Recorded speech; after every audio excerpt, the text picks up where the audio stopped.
Salité bateau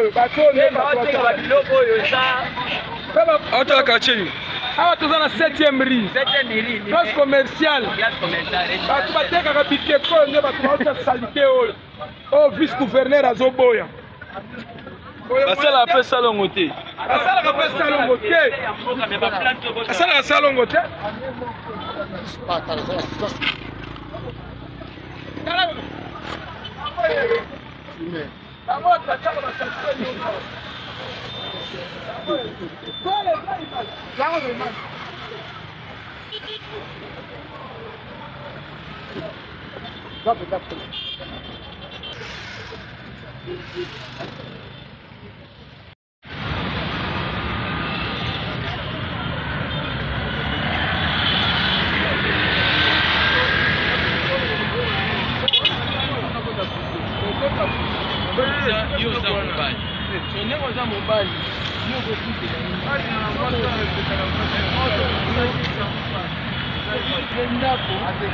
omoni atosabi toza na 7e rue na place commerciale na 7e rue. tomoni service na bino bozosala eza service bon ezali service ya assainissement ville province de Kinshasa oyo ekambami na ye moko le major Denis Malala service na ye. tomoni botie bopeto na quartier lonyo koloba mpona population bazoyoka te bazotia kaka biloko kaka na balabala. Bon, toujours déplorer vraiment la population. Pour le gouvernement, quand même, la police est au Salamsala, major Rémi Nabatanaïla, toujours là, la police au Salamsala, pour le toujours dans le Kinshasa.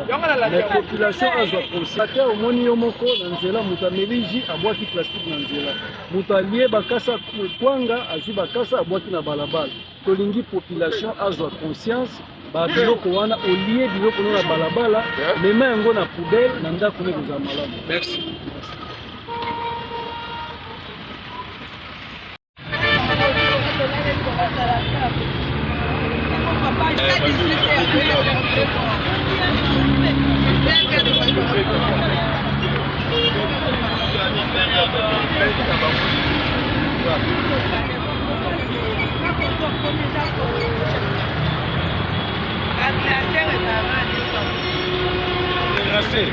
Mokonzi amoni yango mpona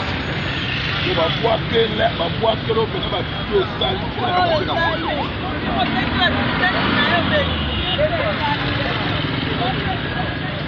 Bonjour papa. Ah tout ça. Dans la 7e rue Petit Boulevard industriel. Dans la commune à Limedi. Hello n'y a les cas. Bon, le réseau les remouchés va pas battre tout ça va trop saluer. Dès que vous voyez ma chercher na c'est ba milanga milima ya boîte na terrasse par la yomotala. Ba mettre ça saluer ba ça la traiter dit. Je peux monter la terrasse. Je monte là. Il y a moto soni question ya assainissement ya ville Kinshasa et ya bolongola bosoto nyonso. Ngote biloko mapesa ezali ko kuka ba mesa ya bango ko tumba.